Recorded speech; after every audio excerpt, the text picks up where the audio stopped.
আসসালামু আলাইকুম। সবাই কেমন আছেন? তো বাংলাদেশে দিন দিন পরকীয়া বাড়তি আছে। এই পরকীয়ার কারণ কি জানেন? বেশির অংশ কারণ কি বেশি আমি সমস্যা দেখাবো, সেটা হচ্ছে মহিলাদের জন্য, মেয়েদের জন্যই পরকীয়ায় স্বামীরা আসক্ত হয়, ছেলেরা আসক্ত হয়। দেখুন, আপনারা মহিলারা যাদের হাজব্যান্ড আছে, জামাই আছে, বিদেশ থাকে অথবা ঢাকায় চাকরি করে অথবা বিভিন্ন জায়গায় থেকে চাকরি করে, কিন্তু সারাদিন কষ্টের শেষে, দিন শেষে যখন আপনার সাথে কথা বলতে চায়, তখন আপনার হয়তো বা সময় থাকে না।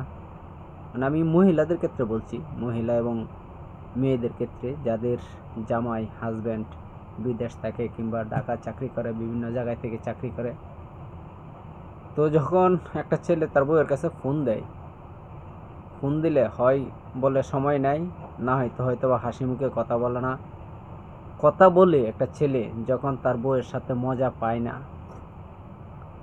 যখন কথা বলে একটা ছেলে তার বউয়ের সাথে কথা বলে মজা পায় না, কথা বলে একটু শান্তি পায় না, একটু মানসিক শান্তি পায় না, তখনই কিন্তু ওই ছেলেটা, ওই পুরুষটা অন্য আরেক নারীর প্রতি আসক্ত হয়ে যায়। যেমন আপনি অন্য নারীর কাছে ফোন দেন, মিষ্টি মিষ্টি কথা শুনে, বিভিন্ন রকম কথা শুনতে পান, বিভিন্ন রকম কথা বলে মজা নেয়। এই জিনিসটা কিন্তু তার বউয়ের কাছ থেকে পায় না, কিংবা তার বউয়ের সাথে ফোন দিলে তার বউ এই ধরনের কথা বলে না, কিংবা মিষ্টি মিষ্টি কথা বলে না, হাসি মুখে কথা বলে না, পরিবারের টেনশন দেখা, টাকার টেনশন দেখা, বিভিন্ন সমস্যা দিয়ে গেছে, বেশিক্ষণ কথাও বলে না কিংবা কথা বলার সুযোগও হয় না।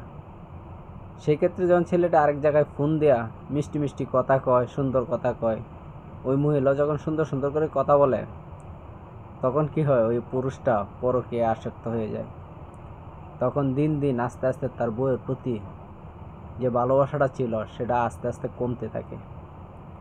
কারণ বউ ওইভাবে সময় দিতে পারে না, হাসি মুখে কথা বলতে পারে না, সবসময় বিভিন্ন টেনশন থাকে, টাকার টেনশন থাকে, পরিবারের টেনশন থাকে, কাজকামের টেনশন থাকে।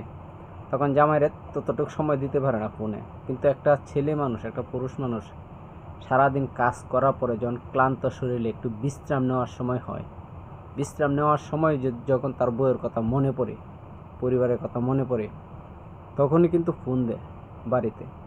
যখন বাড়িতে ফোন দেয়, দেখে যে তার বউ রাগান্বিত আছে, তার বউ বিভিন্ন টেনশনে আছে, টাকার টেনশনে অভাবে আছে। মানে ফোন দিলেই বলে যে টাকা লাগবো, এটা নাই, ওইটা নাই, ওইটা নাই, সেটা নাই। এসব কথা বলার কারণে ওই ছেলের মনটা সারাদিন যে কষ্ট করে আরও কষ্ট দ্বিগুণ হয়ে যায়। কিন্তু এই সময় উচিত প্রত্যেকটা বউয়ের তার জামাইয়ের সাথে মিষ্টি মিষ্টি কথা বলা, হাসি মুখে কথা বলা। তাহলে তার যে সারাদিন কষ্টটা, পরিশ্রমটা, এটা সম্পূর্ণটা ঠিক হয়ে যায়। তো এই জন্যেই সকল বউদের উদ্দেশ্যে বলবো, যারা আপনার স্বামী বাইরে থাকে, কাজ করে, বিদেশ থাকে কিংবা ঢাকা থাকে, যেখানেই থাকুক, দোয়া করবেন যাতে ভালো থাকে।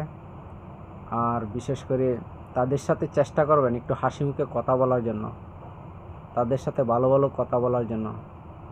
একটু কথা বলেই তো আনন্দ দিবেন দূর থেকে, আর কিছু তো চায় না।